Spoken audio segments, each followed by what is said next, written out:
Railway sector में एक बड़ा और अहम बदलाव देखने को मिल सकता है क्योंकि सरकार दो प्रमुख पीएसयू कंपनियों आरबीएनएल और इरकॉन इंटरनेशनल के मर्जर की तैयारी कर रही है। इस कदम का मकसद एक ऐसी बड़ी और मजबूत इंफ्रास्ट्रक्चर कंपनी बनाना है जो न सिर्फ भारत में बल्कि अंतर्राष्ट्रीय स्तर पर भी बड़े प्रोजेक्ट को संभाल सके।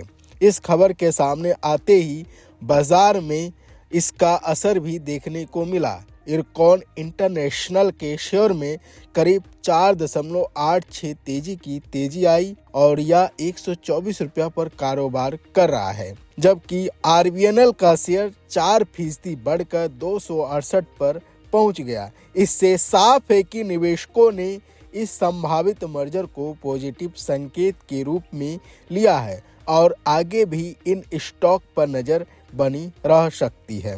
दरअसल इस मर्जर के पीछे एक बड़ी रणनीतिक सोच है। अभी भी स्थिति में यह है कि दोनों कंपनियां कई प्रोजेक्ट में एक दूसरे की प्रतिस्पर्धी है, जिससे संसाधन का पूरा उपयोग नहीं हो पाता। मर्जर के बाद यह प्रतिस्पर्धा खत्म हो जाएगी और मेन पावर, तकनीकी क्षमता और वित्तीय ताकत का एक ही प्लेटफॉर्म पर आ जाएगी। इससे नई कंपनियों की बोली लगाने की क्षमता और बड़े प्रोजेक्ट को संभालने की ताकत कई गुना बढ़ सकती है। माना जा रहा है कि इस मर्जर के बाद बनने वाली कंपनी का ऑर्डर बुक 1.5 लाख करोड़ रुपया से ज़्यादा का हो सकता है, जो इसे देश के सबसे बड़े इंफ्रास्ट्रक्चर खिलाड़ियों में शामिल कर देगा। फिलहाल आरबीएनएल और इरकॉन का संयुक्त स्केल भी काफ़ी बड़ा है, लेकिन मर्जर के बाद इसकी ताकत और प्रभाव दोनों बढ़ जाएंगे।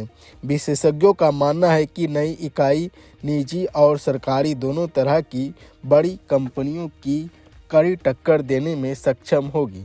हालांकि यह प्रक्रिया इतनी आसान नहीं होगी। मर्जर को पूरा करने के लिए कई सरकारी विभागों की मंजूरी और अंत में कैबिनेट की स्वीकृति जरूरी होगी। रेलवे मंत्रालय इस पर विस्तृत योजना तैयार कर रहा है, जिससे समय लग सकता है, लेकिन अगर यह मर्जर सफल होता है तो यह रेलवे सेक्टर में एक बड़ा गेम चेंजर साबित हो सकता है।